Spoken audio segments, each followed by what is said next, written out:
guys. Hi. This is Goop Yourself, the podcast where we talk about everything goop. I'm Brian Rucker. I'm Aggie Hewitt. I feel sick. Wait, you feel sick because of what we just did or because of the proximity that we have to be to each other right now? Because of what I just ingested, which for our Patreon listeners will know what it is, but the rest of you won't. Yeah, so if you want to know what we just ate, well, I'll probably send out a little teaser, but if you want to know the gory details of what we just ate, go to Patreon and give us $5. Sorry, I don't mean to like start off the podcast as like give me money. Sorry, but we literally just recorded it, and then I immediately got like this wave of nausea because of one of the things. And I don't want to reveal what it was that made me sick, but next week I'm going to reveal on Patreon what made me feel sick. So that'll be a teaser for you too. Ooh. The suspense. And yeah, we went over this on our Patreon episode, but we'll also explain that this is the first week that we are, maybe the only week, honestly, that we're ever recording in person together again. And all of my tech ability of being able to set up two mics has gone out the window. So we're recording into one mic, still on Zoom, because that's the way I know how to do it now. So we do apologize for the audio quality, but hopefully it'll be back to normal next week. Yeah, we could also do it at my house, but my house is just really disturbing. It's like a really disturbing, fucked up, like messed up. Like it still like really has like COVID energy there, dark COVID energy. And I was just like, no one can come here. When you said, "Oh, can we record at your place?" I thought it was maybe like Brian was recording something or like there was something going, but you were just like, "My house is disgusting. I can't have anyone over." No one can come there. I just haven't left it in a year and it's really bad. And I don't like it there and I don't want you to see it. Well, now I'm curious. Well, it's probably not as bad as you're imagining. Yeah, it can't be that. I mean, it's like, it can't be that bad. Maybe there's clothes on the floor? Is that? There's clothes on the floor. Well, there are clothes like on like chairs and stuff. And like, in my bedroom, there are a lot of clothes on the floor, but not in the like common area. Well, maybe there's like mail and book, just piles of shit. And oh, I'm completely unfamiliar with mail and books piling up. I mean, this is my life. It's a lot. Yeah. All right, well, I'll be the judge of that. Yeah, you will, because if we ever see each other again, I think it's gonna have to be there because this is not sustainable. Absolutely not. Yeah, we're about to make out soon, I think. Yeah, I know. We're closer than we've ever been. So what's going on? Did you get any new medical procedures? Did you get I completed my laser journey last week. You didn't say anything about it. It's fine. Oh, but now I noticed. Do you see my dot? Yeah, your dark spot is like almost. It looks so much better, right? Yeah. It's not completely gone, but it's a lot better. I'm a little bit nervous because I'm like not wearing a hat right now, but we are inside, but we're in front of a window. I'm like extremely like wild about. It's okay. Oh, thanks, Brian. I mean, he did just Brian closed the curtain for me, which was nice. Oh my God, both of them are close. I mean, like this is also part of like why I think my apartment is scary, because this is like how dark it is at all times. Yeah, I would get, because I'm like a light junkie. I need like natural light during the day. I'll sometimes just leave because my windows get pretty good light from the living room, but then I'll also leave like the door open with the screen closed in the afternoon to watch a little bit of a sunset. I just like that. But I understand. I love it. And it does make me feel really depressed. And I can never tell if it's day or night. And I know I rarely leave my room. I stay in my room with my blackout curtains drawn. And I just like, okay, this is my life. I put on this outfit I have that's like a terry cloth romper. And it basically looks like I'm naked. You've definitely seen me on Zoom on it. I Zoom with everyone in it. I lie in my bed. I draw the curtains. I'm on my computer. Then I get up and I change and go to work. That's it. But when I'm home, that's what I'm doing. And it's really fucked up. But I'm scared of because after the last laser procedure, it started to reverse itself. And I started to see brown spots coming, that even new ones that I didn't have before.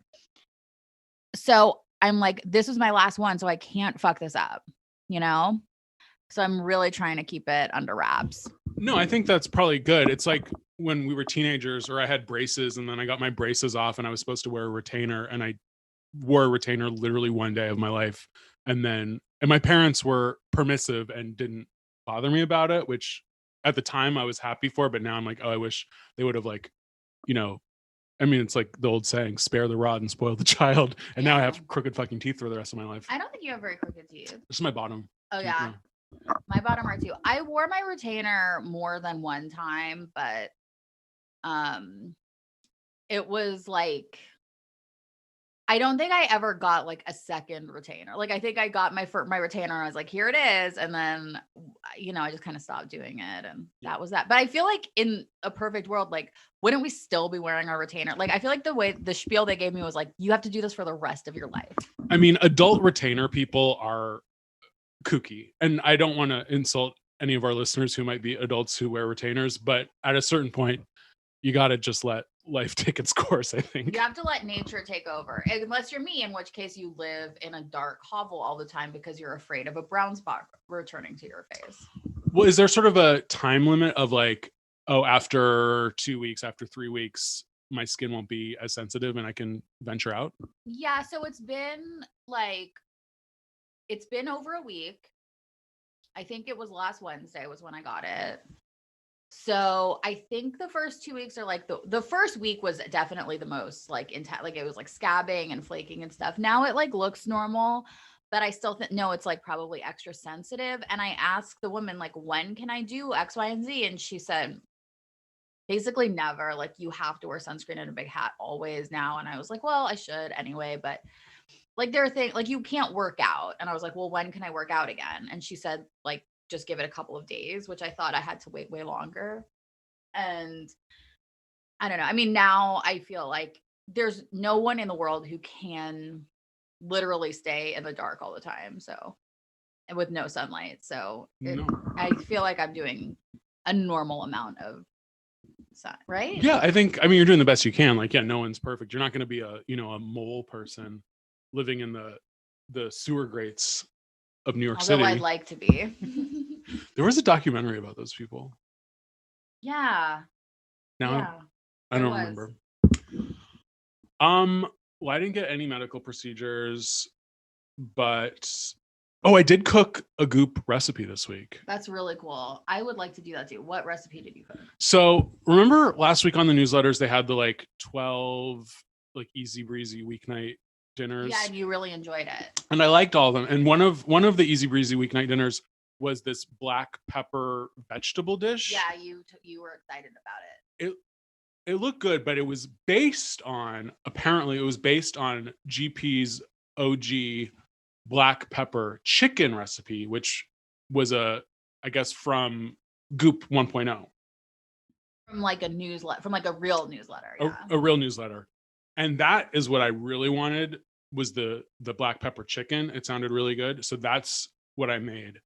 And it is, I think we might've talked about this a little last week. It's basically a stolen recipe from the chef of Slanted Door in San Francisco. Yeah. From like the 70s or something. Right? No, not that, like the late 90s.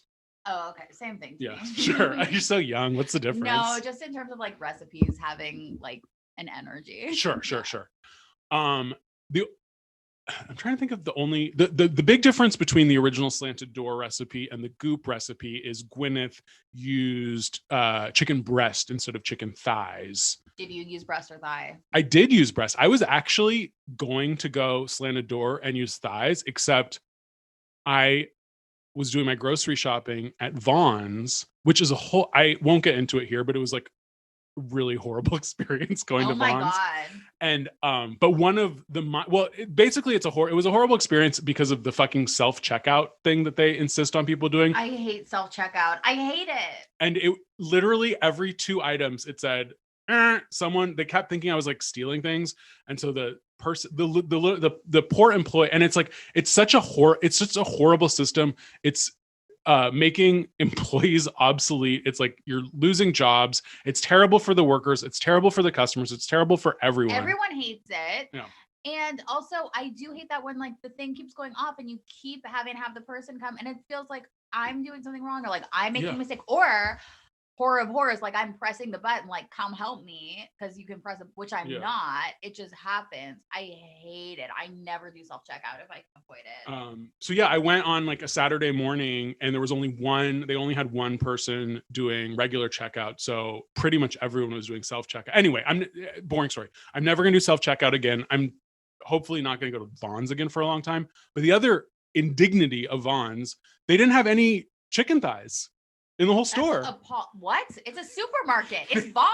I mean, Vons is like for people who don't live where there's a Vons. It's like the most normal supermarket. It's you same could as ever Safeway, imagine. same as in New York there'd be Gristedes. It's like your Kroger basically. It's like a Kroger. It's like It's like it's just like a supermarket. Like the one place in the world you would know they have chicken thighs.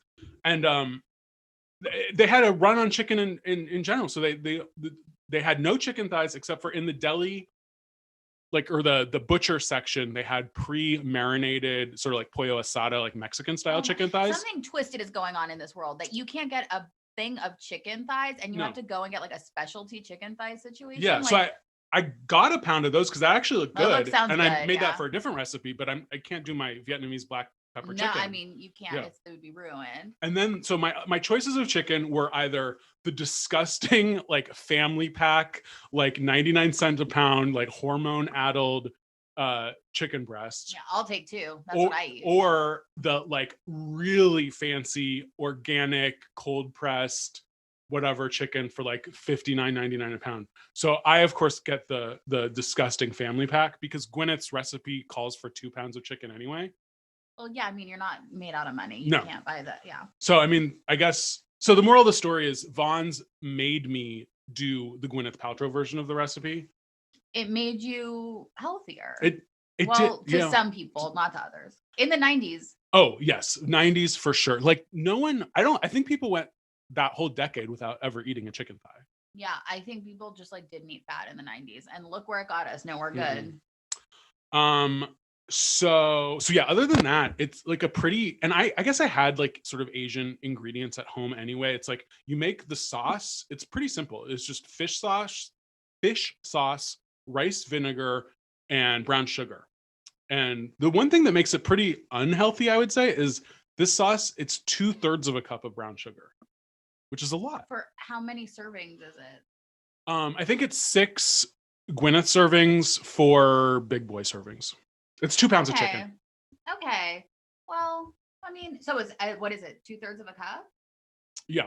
I feel like that's okay. I mean, it's not crazy, but I feel like nowadays in Goop, there would be no recipe that's like 2/3 of a cup of sugar. Well, I feel like it would be like 1 teaspoon for 6 pounds of chicken. And it would be like coconut sugar or something. Yeah, it'd be something weird. Or you know what I got? I got pomegranate syrup, pomegranate molasses, and the company that makes it also makes date sauce. So you can just like do like dates, because using a date is like such a thing. I mean, what are you doing? Cutting it up? Like it never works. The only way to do it is blend it and make sure to get the dates from not Trader Joe's, because the dates they sell at Trader Joe's are literally like 5 years old. They're hard as a rock. But now you can get just a pure syrup of it. So you can use it like agave or whatever, but as a sweetener, but it's just date. Or the pomegranate one, which like I probably wouldn't use as a sweetener, but I put it on top of like some stuff I cooked and it was good. I like put it on top of a salad. It was good. Yeah, I bought a bottle of pomegranate molasses probably 12 years ago for some recipe, and then I had it in my fridge until like very recently. It's pretty good. Yeah. Oh yeah, so the chopping and the whatever, it takes a while to like chop the, what do? You do, garlic and ginger and onions and blah, blah, blah. And then you make your sauce, but then the actual chicken cooking is really quick. You just, you brown it and then you put the sauce on and then you cook it for a few more minutes. But, so the one sort of the 2 criticisms I would have of the recipe is the chicken breast. I mean, it feels very healthy. It feels like a Goop recipe. Because you don't expect in like I don't know, like an Asian recipe, you expect sort of the viscosity of the chicken thigh and like a breast. It just feels like, I mean, to put it in blunt terms, it feels like a white person version of the dish, just by virtue of having that chicken breast, which So whatever. it's like drier Yeah. and yeah. And then and then it's supposed to be caramelized, but they also have you add a half a cup of water to the sauce before you cook it in the pan. And I had it at like the highest temperature you could have it, and it's still, the sauce didn't really cook down. So I think there was just too much water in the recipe. Huh, interesting. But other than that, it was like pretty tasty and like very I mean, Gwyneth is not shy with her flavor. So there's, a ton of fish sauce She's in really there. good at seasoning her food. Like the flavor is always good. Yeah. It was like an intense flavor. And we had, so the first night I had some soba noodles and some green beans. So I made that. And then the second night we had the leftover chicken. And then I made some coconut rice and rainbow chard. And it was really good both nights. That sounds good. So, yeah, I highly recommend that recipe. And now I want to try the vegetarian version. Yeah, I do too. I'm like, so my new thing is like, I'm going to go back on a diet. I know that this is fucked up and like, I don't want to be like a diet culture person. I really, really don't. And it's fucked up. And like, please do whatever makes you happy. You know what? Maybe I shouldn't even talk about it, but I'll just say this. I'm looking at the Goop recipes pretty carefully and I'm thinking about things that I want to do. That's all I'll say. Okay. I mean, I think the people that listen to this podcast are pretty like, they're not diet. They can hear about diet. They understand what's happening here. Yeah. Like we're all body positive here, but we're also, we're body realistic. We're body people. We have bodies. we're body agnostic. Yeah, exactly. One other just little tip I want to share with everyone that I actually stole from our rival podcast, Poog. Oh my God. Okay. This is the last time you can even mention it because you keep on being like, oh, this great podcast that I love. That's like way bigger than ours. Like, I know they literally were on the Goop podcast last week. Are you fucking kidding They were on me? They were on Beauty Closet with Gina and Megan.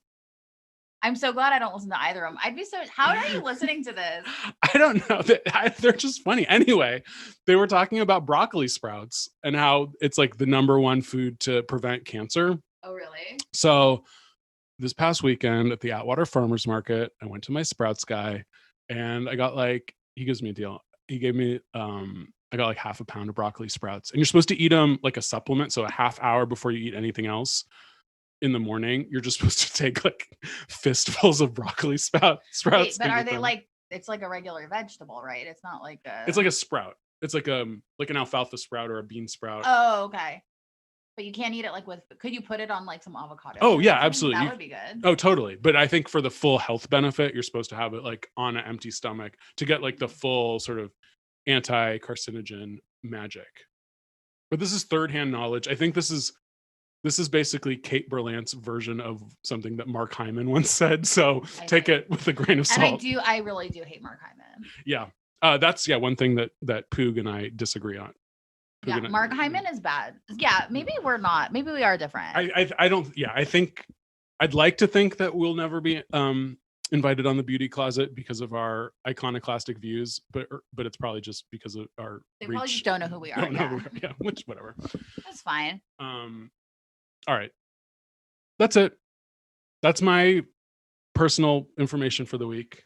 I have I'm like, I hope you guys can hear me because I occasionally take the microphone and put it in front of my face and occasionally just scream from far away and then occasionally lean into it. So I don't know how it's going to work. And yeah, we're both using the same mic. So there's going to be no mixing or smoothing out of levels, unfortunately. Yeah, I do not know what is going to happen right now. I do know, I think it's better to not speak directly into the top of the mic is what I've heard. So that's what I'm trying to do. Yeah, I keep trying to scream into the top of it and then you keep angling it up. Whatever. Okay, this isn't important. No. Anyway, I have nothing else to really report other than I'm done getting my laser and that's it. I mean my whatever the hell it's called. Face shit. Yeah. Well, while we are stuck here at our homes, Gwyneth is having the time of her life up in Montecito. The world is healing. Gwyneth was papped in Montecito this Well, week. she lives there. She has a house there. I know, but I don't think she lives there that often. Oh, I bet you she does. I bet you she's there a lot. Interesting. See, I think of her as being in Brentwood 90% of the time, but maybe that's not true. I don't know. Except, well, later in the summer, she's obviously going to be in, where is she, Sag Harbor or Amagansett? One of those. I think Amagansett. Amagansett. Yeah. Oh. Boy, do I have a story about Amagansett. I think I've told this story before. I had to sleep on the beach. Oh, yeah. You told me the funniest story about that. Basically, an old lady promised me and my friend to be able to sleep in our houseboat when we were up in the Hamptons because we had no place to stay. But then my friend wouldn't sleep with her. So she stole our stuff, kicked us out, and we had to sleep on the beach. And it was quite an experience. That's what a magical woman. What an amazing lady. Yeah, she still comes up on my Instagram every once in a while. She's yeah, I think you showed me her Facebook or something. You were like, because you're like still friends. Yeah, I don't know. On Facebook. Probably. Anyway, I'm never gonna make that mistake again. I'll always have a place to stay. Well, I mean, we're never gonna make any mistake again. We're old now. Yeah. Like nothing fun will ever happen to us, and nobody wants to fuck us either. So Exactly. like, we're the ones kicking people off our houseboat now. That's true. The only other Gwyneth news that I could see is G Label now is doing their own jewelry. Did you see this? Yeah, I saw it. And so again, it's like Gwyneth obviously has a beautiful body. Everyone loves her body. But they need to find a different advertising plan than just Gwyneth topless on Instagram because it's happened so many times now. She's like wearing a sports bra, and I also was not a fan of like the handwriting on the email. Yeah. I was like, this is a whole new direction for Goop. I guess because it's like sentimental, like jewelry is like a sentimental thing. I mean, I like the Goop jewelry. I have a piece of jewelry from Goop. Oh, you do? Oh, yeah. I have that gold chain necklace. Yeah, this is definitely the type of jewelry that I guess it's like you buy for yourselves. I don't know how many like husbands or. Oh, they go on like wherever you want. Yeah. Oh, so you can just say, hey, baby, I want the new Goop. Yeah, I say, hey, baby, get on Goop and buy me this jewelry. And then they do it. No, but I feel like when men are going to buy you jewelry, they're like, where do you want jewelry from? And you just like tell them and then they go there. So yeah, they're not going to like Hobby Lobby. They're not going to like the Gun Fisherman or like the Big Bass Pro Shop or whatever. That's what I figured. All men know about is Big Bass Pro Shop and Costco to buy jewelry at. Yeah, well, you could maybe get. I think they do have like engagement rings at Costco. They do. That's beautiful. Yeah, good for everyone. But yeah, so if you guys do you like seeing Gwyneth topless on Instagram? I did kind of like her topless on Instagram in this one. I liked her look. You know what it reminded me of? I feel like she had the same vibe as my new favorite Real Housewife, Leah. Oh. Which she's a lot older than Leah, no offense, Gwyneth. Well, yeah. Leah's my age. Yeah, oh, wow. A year older.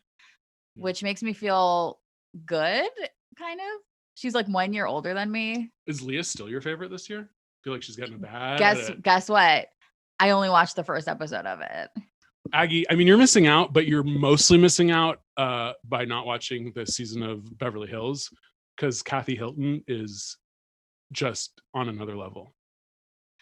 Wait, is she on it? Yeah, she's a friend of.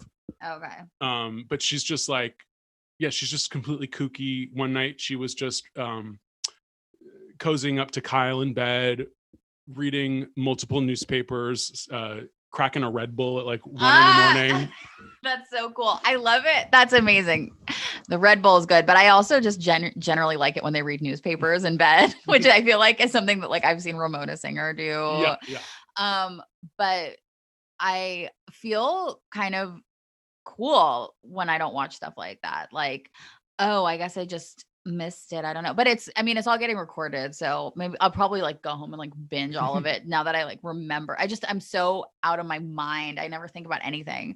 I like forgot it existed. But what we were saying is, so Gwyneth is giving you Leah McSweeney vibes in this topless photo. Yeah, which is like kind of like a step down for Gwyneth, but is it? I don't know. I guess I could see I like that. the thing of like the kind of like sporty look and then like the long straight blonde hair. Because I feel like Gwyneth has obviously always had the long straight blonde hair, but she's been like a little bit more like preppy or feminine. I like her. I like that look with like a little bit more, I don't know, like a sleek, sporty thing. Sure. It's something different from Gwyneth.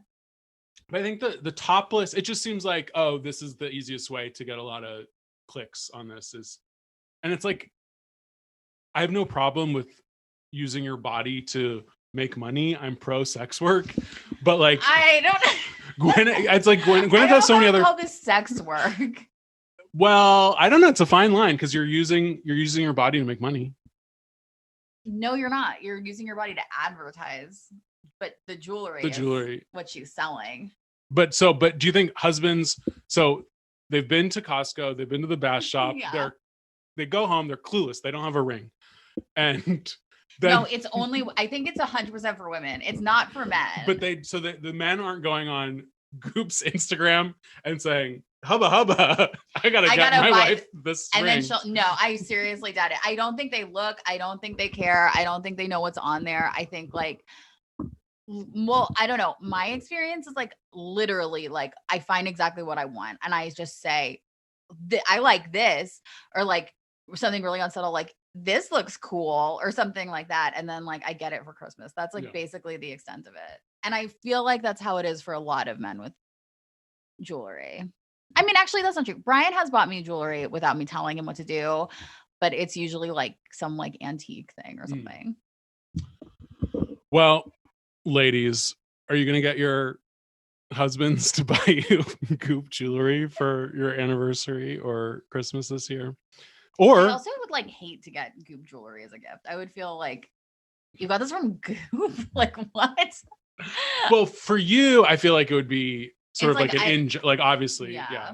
But for a normal, I mean, I think for a normal Goop loving woman that is completely just loves Goop non-ironically, it's like the people that watch Vanderpump Rules and say, God, I wish I was like Stassi.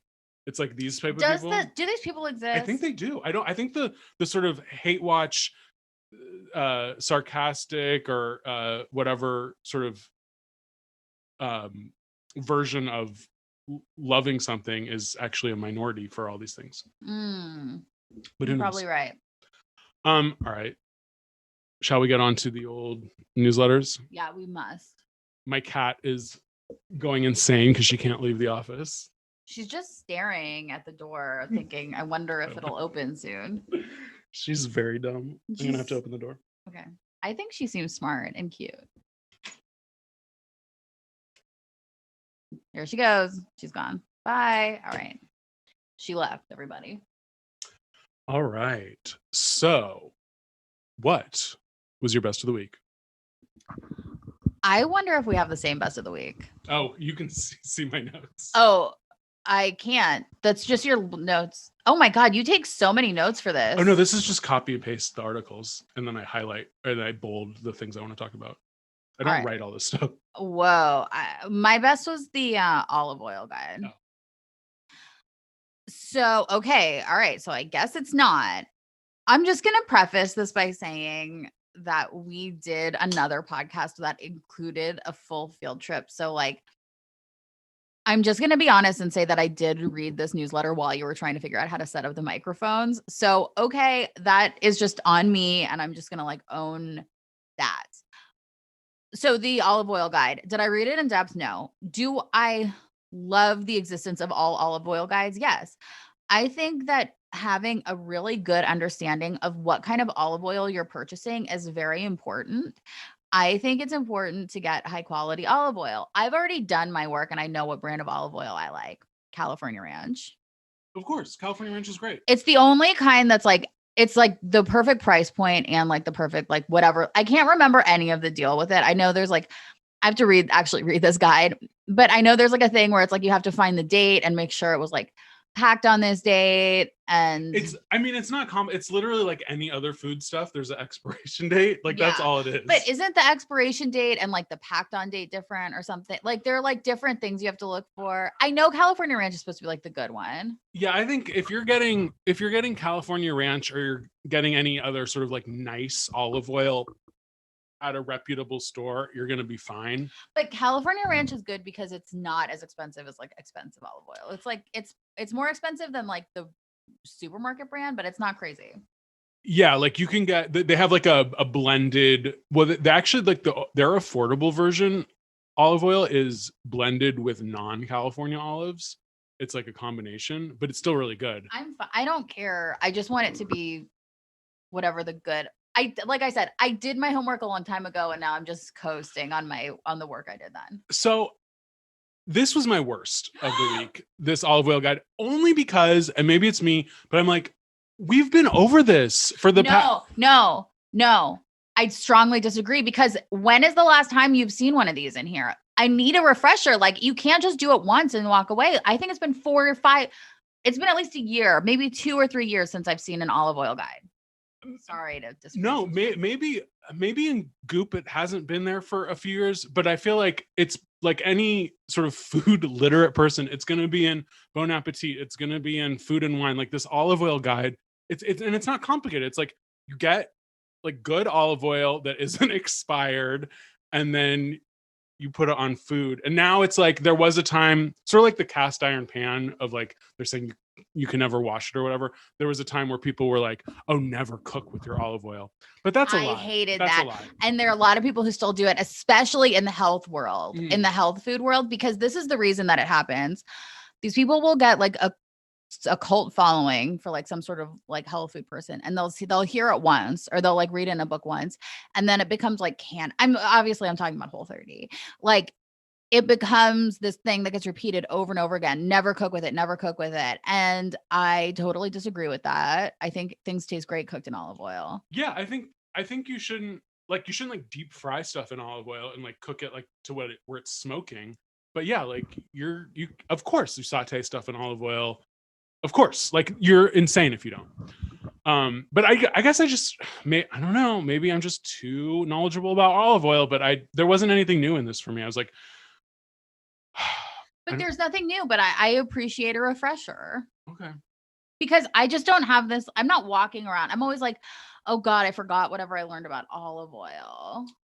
But yeah, I guess I'm just thinking there's not much to learn. It's like, find an olive oil you like and buy it, and then. But like, what makes it good? What makes it, you know what I mean? And like, there's all this scary stuff like, oh, like this olive oil you're buying is actually rancid, and like the supermarket olive oil is rotten, and it shouldn't look like this. It should look like that. Oh yeah, well, you know, definitely don't buy normal olive oil from the supermarket. But why? Because it's probably not even made of olives. It's probably made of like dogs or something. Well, there's a reason. Like, there's something that they say like it's all rotten. Yeah, it could be rancid. I mean, obviously you do extra virgin olive oil. I don't even think they sell non-extra virgin olive oil anymore. Well, really. I think now that's like just a branding thing too. Yeah. Oh, that's probably true.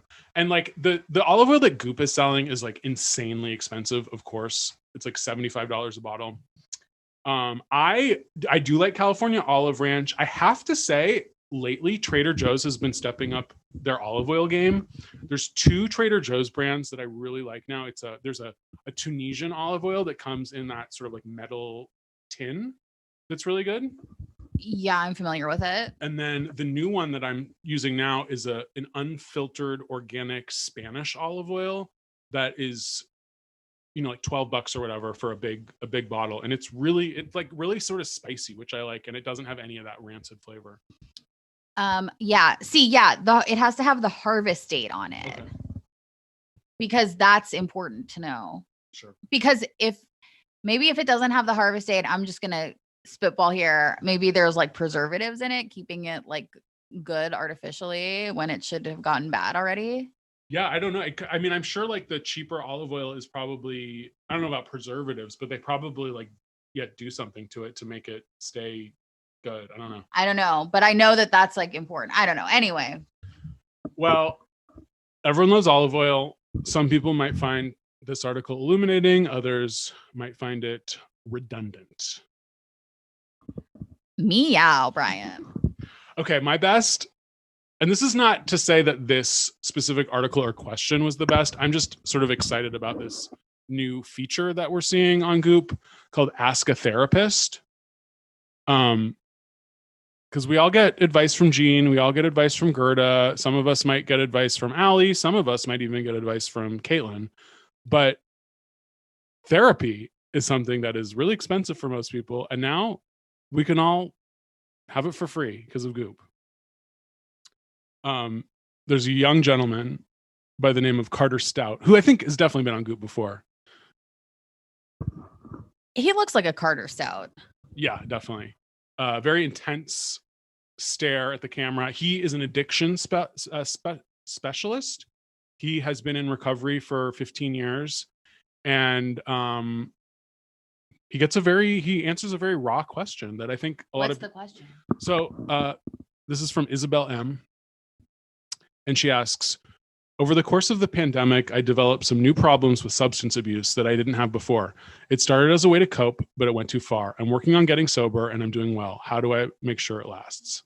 Ooh, that's a very deep question from Isabel. It is a very deep and question. It's like a really raw, it is a raw question to ask like this guy. And it's like, it is like kind of like tragically vulnerable because like, how do I make sure that this works? Like, how can you know what I mean? Yeah. And it's like, I hope Isabel is like getting therapy or going to meetings or having some other support system besides Carter Stout MD on Goop. Yeah, I always hope everybody has like a support system outside of Goop. But I thought I guess in general, I'm just sort of fascinated with addiction, which I don't know what that says about me. Like we both love addiction memoirs. I love reading about it. It's like, it is fascinating to me. So he has like a pretty comprehensive answer. Again, this is a free website and this guy is like relatively qualified, but you should probably have go to therapy too. Anyway, and a lot of people I think are struggling with addiction, especially after the pandemic and being stuck at home for a long time. I got my liver function test. I was like, I'm worried I've been drinking so much. And my doctor was like, what are you doing? And then she like did a full panel and everything came back normal. So now. Oh, nice. Now all bets are off. Yeah. So he has 6 steps, which is actually 6 less steps than the traditional program of addiction. Yeah, that is. So this is easy. Number 1, remove and he doesn't go into like God or powerless or all. I've never been through a 12-step program. And I'm sure it's very helpful for a lot of people, but something about it just always seems to rub me the wrong way. It's kind of like they always say like you go and on your knees, like it's when you go to that, it's like there's nothing else you can do. Yeah, okay. So this is maybe for before you're on your knees. Number 1, remove the temptation. So just throw out all your pills or whatever. Number 2, set small goals. So when you wake up in the morning, set a goal for the day. I will be sober. That's like 1 day at a time. That's like 12 step. Yeah. And then, forgive yourself if you relapse. For all the things I did yesterday that I'm not proud of, I forgive myself. Number 3, be accountable. Let your friends and family know that you're trying to be sober and be honest about progress with them. That's that's pretty hard to do. Yeah, that's really hard to do. And it's also like, oh man, I mean, I feel like that's a way to like really potentially damage some friendships, honestly. I mean, not in a bad way, but I'm just saying like, I could see that getting really complicated if like you decide that you don't want to be held accountable anymore. And you know what I mean? Yeah. Because it's like if you're asking your friends to hold you accountable and then it's really tough. But that might be what some people need. I have no idea. I'm obviously not a therapist and I don't know what the hell I'm talking about. I'm just saying that seems like a very intense thing. Number 4 is nourish yourself. Make sure you're eating healthy, nutritious foods. I believe that this is probably not one of the steps in a traditional 12-step program. I don't think so, but I have heard them say like never be too hungry, too tired, or too like angry, lonely. Yeah. I think. No, that makes sense because I know like, well, with food, if obviously this is very typical, but it's like if I'm so hungry, I'll just go insane and like eat like garbage, and I think that's similar for like other substances too, probably. Get outdoors, put your feet on the ground, sit on a patch of grass in your backyard in a park. I mean, if you know, if you have the Must be luxury, nice. yeah, if you have the luxury to be outdoors, yeah, not Aggie who has to hole up in the Yeah, I dark. can't possibly go outdoors. What are you talking about? My face will burn off. And then the 6th step. What's the 12th step in the 12-step program? What's the last one? I don't know. So it's like first you have to admit that you're powerless. Then you have to like Make amends. At some point you do like a searing moral inventory. I think that's 4. And then you make amends. I think making amends might be the last. It's like one of the last. I don't know. But now I want to know. Well, in Carter Stout's version, the last step is to be optimistic and positive. That's definitely not the 12-step one. Your sobriety is a search for a deeper, happier, more authentic part of yourself. This is a noble pursuit. Remember your motives. Be clear on them. You deserve this. So, I don't know. I hope Isabel reaches out again and lets us know if this has helped her. Now, Isabel, if you're listening, thousands of Goop listeners, you're going to be accountable to thousands of Goop listeners. So, no pressure.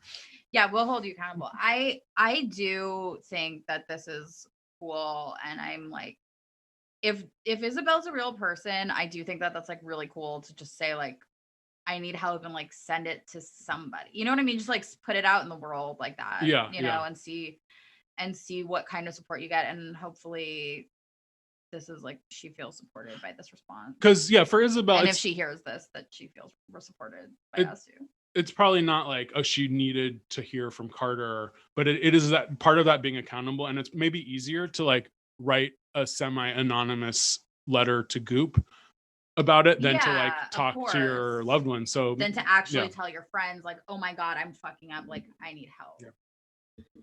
Yeah.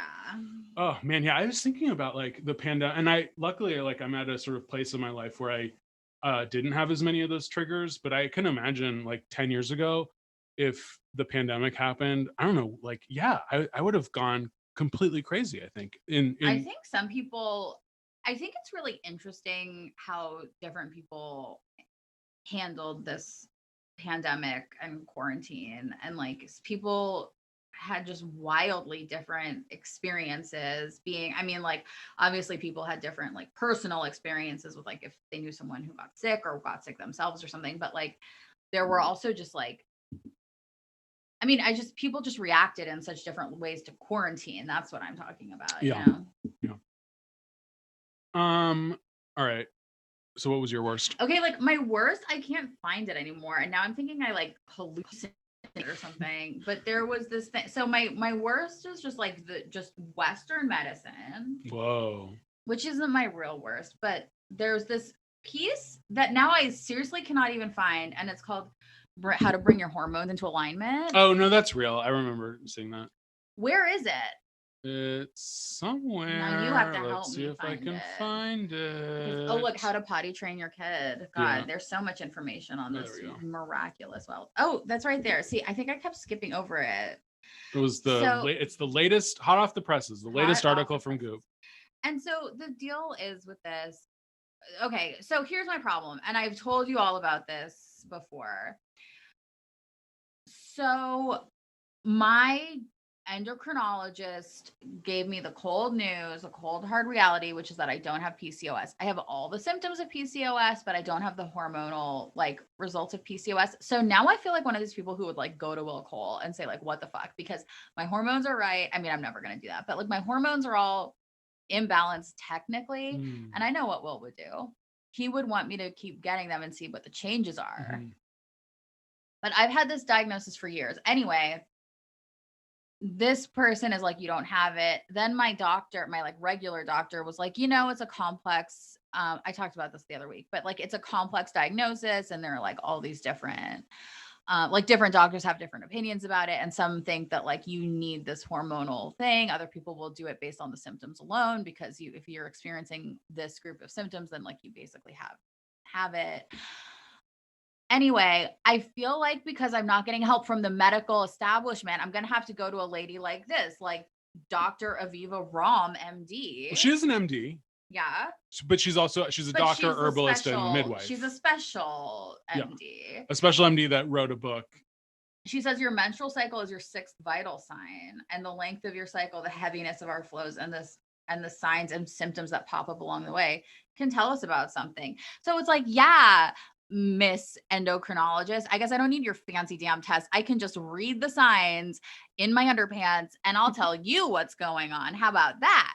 And I'll figure out what's going on with myself by reading this woman's book.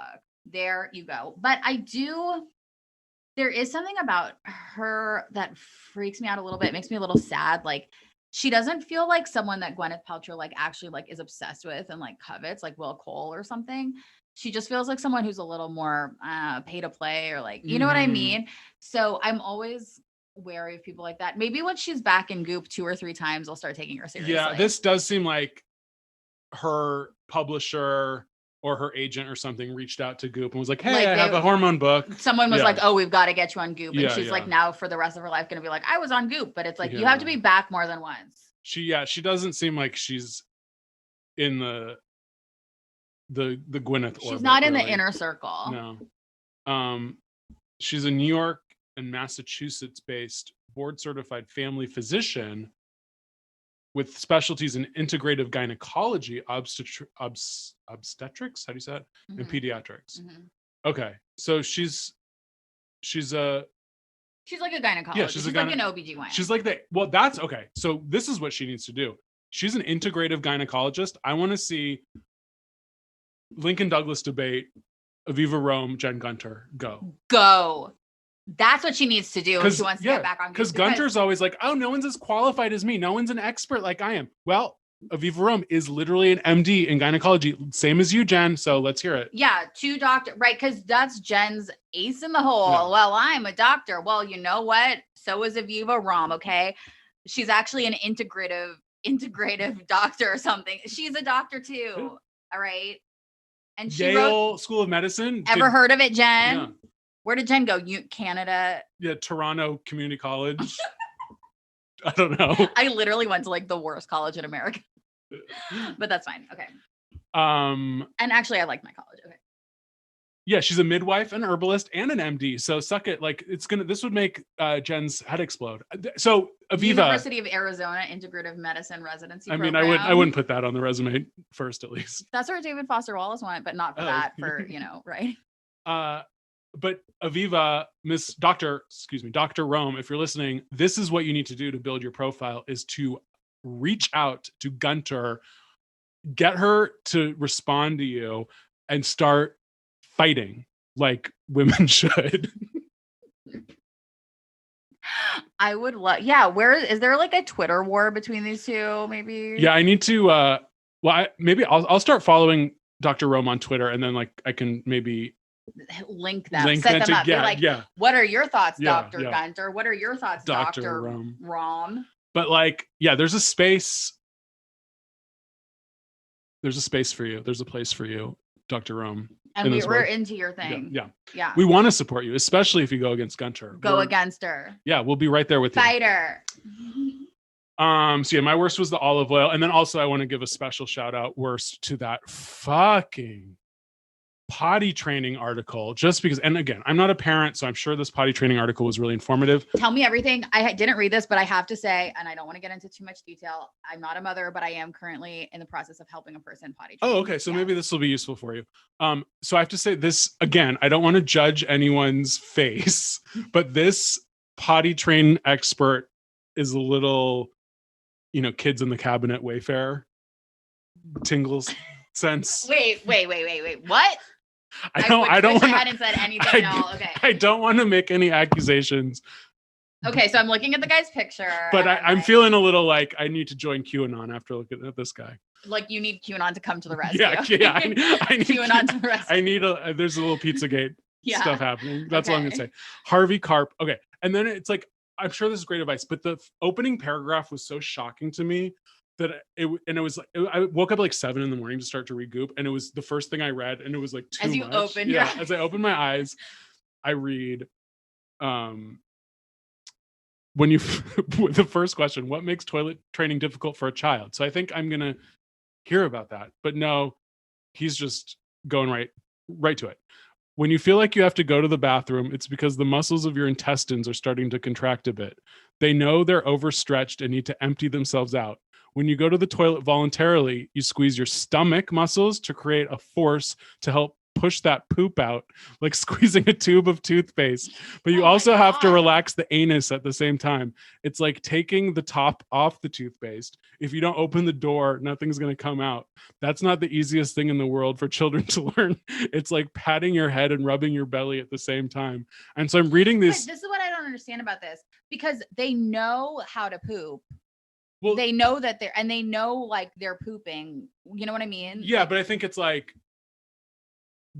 with their diapers, it's like they get to a point where they have to poop so bad that it's like coming out. they're like, it's happening now. Yeah, but it's not like I'm gonna sit on the toilet and like make it happen. Yeah. So it's like I mean, I guess it is a good analogy. I mean, as an adult, you really don't really think about it because we've No. all learned how to accomplish the task. But just reading that, I mean, you had to have been there 7 a.m, my first sip of cold brew, staring at this guy's This- eyes. And he does look sort of wild. Like he's a little bit unkempt. Yeah, I mean, it's very. It's like it's a disturbing combination of like hair and facial hair and like a stethoscope. Yeah, like it's, you don't want to see those two things the together. stethoscope around his neck makes him feel less qualified. Yeah, it's it very makes like him feel like you like thou doth protest too much. he looks like somebody from like a Tim and Eric. Yeah. Or like maybe, yeah, just something like Arrested Development. he looks like he's gonna say, like, trust me, I'm a Yeah, doctor. Like, yeah. yeah. And it's very, I mean, and pediatricians are wonderful people. But he's giving me like very like pediatrician vibes. Okay. Anyway, so that was a little detour of like that. It was just a very intense opening paragraph. Yeah, that is intense. All right, let's move on to what was your craziest or Well, saddest? it's not even like really that crazy. I didn't have anything too crazy this week, but I will just say, I want the solar wave wand. I don't know what it is. I'm obsessed with the video on Instagram of the girl doing it. And it's one of those things where like I was on the website or I was like reading the newsletter. I was like looking at it on Instagram. And then I got an email from Goop that was like, forget something. And it's just the solar wave wand. And it wasn't even in like your basket or anything? Absolutely not. I mean, I think I may have clicked it to look at it. Like still thinking about it. Or whatever. Maybe that was like one of those. But I mean, this happened within like minutes of looking at it, which is just really, I'm proud of Goop for stepping up their game. Their surveillance game. For surveilling me so closely. I wish they would surveil me a little bit closer and, have me on one of their podcasts, or at least send us one of our swag things that they promised us years ago. Anyway, we need to be more proactive and annoy them to the We point annoyed them enough. Yeah. I think that there were some decisions made by some people who cared and some, I don't know. But that's cool that like the deep state is really, because it's like, if the deep state's going to do anything, it's like, I do want them to remind me that I do want that solo wand, like wait, is that like, that's not the face roller. It's a new thing. It's like an electric thing that you like put on your face. Okay. And it's like I don't know what it does. It's like light. I think it like shines light. It's like a mask? No, it's not the mask. It's a wand. Oh yeah, I think I know which one. Yeah. Okay. So my saddest, oh boy. So we all talked about Prolon a lot last year. It was I was really just irritated to even see it back in yeah, the news. But now because it's Prolon 2.0, and I thought, oh, they've really transform the program. It's a new thing. Maybe it's a totally different philosophy. They took 2020 to reflect and change. No, absolutely not. The only difference between Prolon 1.0 and Prolon 2.0 is they have new flavors of soups. Well, that's pretty good. That's exciting. Wait until you hear the new flavors of soups. You're not going to be very excited. Okay. White bean and spinach, butternut quinoa, and black bean. I mean, they sound healthy. They do sound healthy. How much is this thing? $249. For 5 days? For 5 days, yeah. But you have to think of it's 5 days of nothing, basically. Yeah, it's like that's what's weird to me about it, where it's like 5 days of just like eating dehydrated soup and water. Yeah, it's like, I mean, you could just do like cup of noodles, don't have the noodles, and just put like the packet in water. Yeah, this is like one of the most offensive things because it's like mimicking like starving, yeah. but you have to pay a lot of money for it. It's really strange. Yeah, and guess who they roped into trying it this time? Who? Is Goop's deputy general counsel. So this is the lawyer. The lawyer. So this is the person who has to fend off all of these frivolous lawsuits. And they need her on her A game. Like she can't afford. She needs to eat. She needs protein. She can't have one day where she's off her game, or someone's vagina candle is going to explode, and Goop's going to be out $100 million. Yeah, they can't. That is a huge risk, a huge liability. So apparently, according to her, it was her idea to do this, which. Yeah. I mean, maybe it's like a chicken and the egg thing. Like if you want to work for Goop, you're going to want to try Prolon. Yeah, probably. But this could have been in the interview process of like, so hypothetically, would you try Prolon? Yeah. My only bad quality is I want to try Prolon too much. Yeah, I would say my negative quality is like I do Prolon all the time. I can't stop. So this poor woman, Dana Emmer, she had a lot to say. So she claims to have done Prolon several times before. And she says to be honest with yourself. Like, so don't only do Prolon if you really feel like you need to like have a cleanse. Don't do Prolon because you remember the good feeling you had last time, because then you're not going to have that good feeling again. What does it mean to need to do a cleanse? I think that goes back to the last article. If you're opening your stomach and your anus at the same time and nothing's coming out, maybe you need to do Prolon. It's because you need to shit. Yeah. Okay.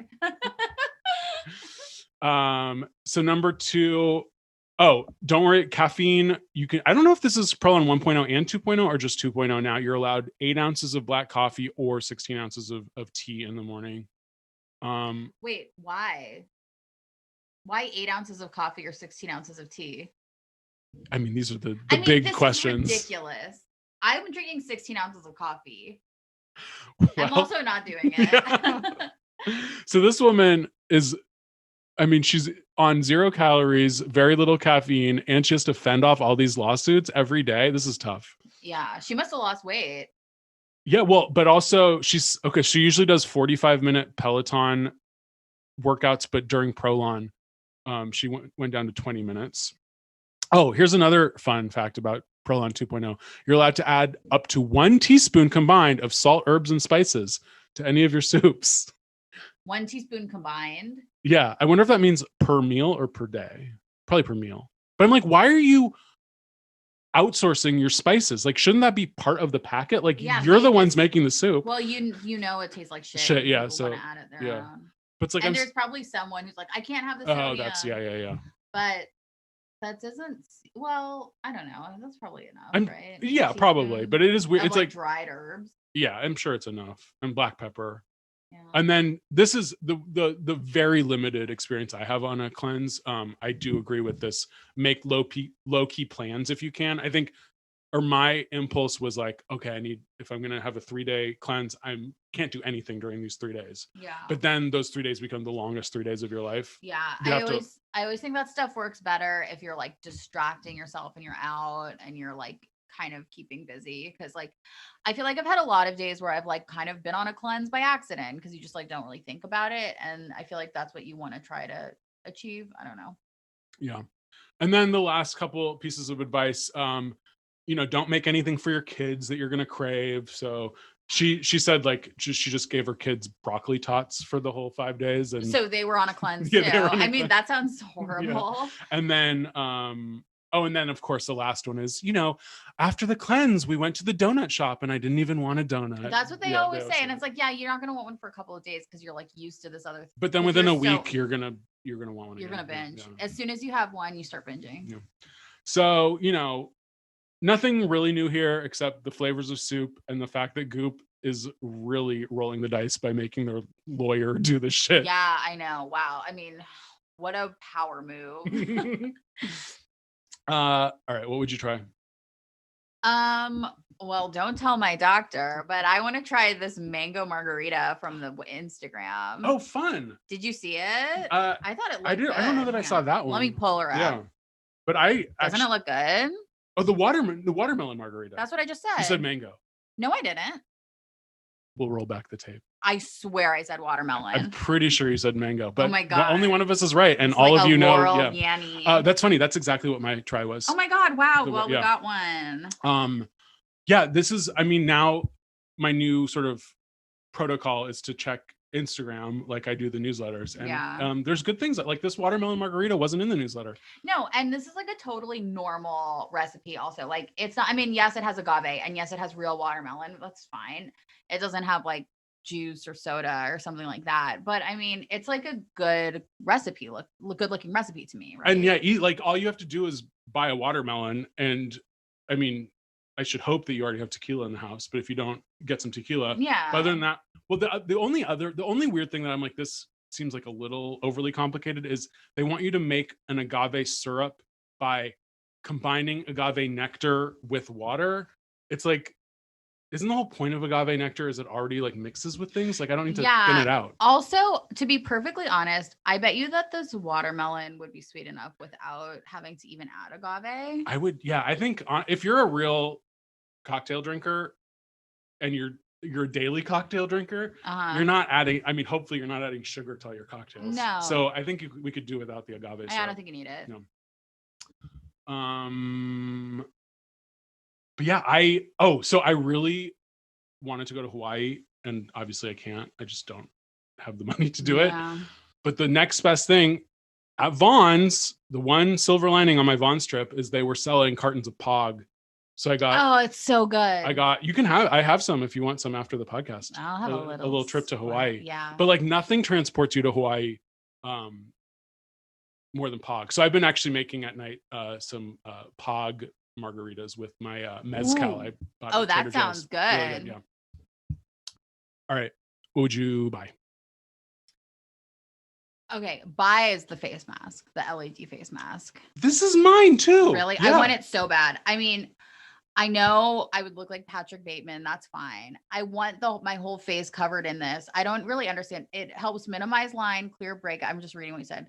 But it's like, I really need something that's going to work on my fine lines. And also I'm realizing I need something to like make my pores smaller.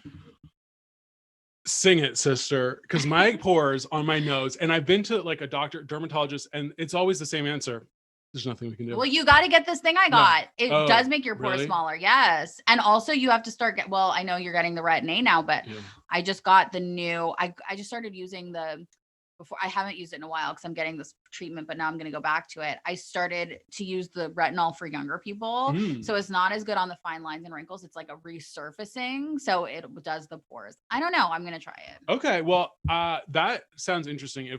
If that, well, I'll see the Retin-A, but the face sculpting or whatever, if the pores go down, that will be helpful. But yeah, this has become, these LED face masks have been sort of shorthand now on comedy shows for, this is a signifying like a rich, frivolous person as they're going to put these on, which I get, but it's still, it's a little bit much, but I get it. And I think it looks like it really works. And like, I don't know how expensive they are, but I think you could get one for a reasonable amount of money, right? This one is $435. I mean, that's honestly like, I would think that might be like $1,000, like 400, and that's not that much. And I bet you can get them cheaper. Like they have them at Sephora and stuff. That Probably. And even this one on Afterpay, that's like basically $100 a month for 4 months.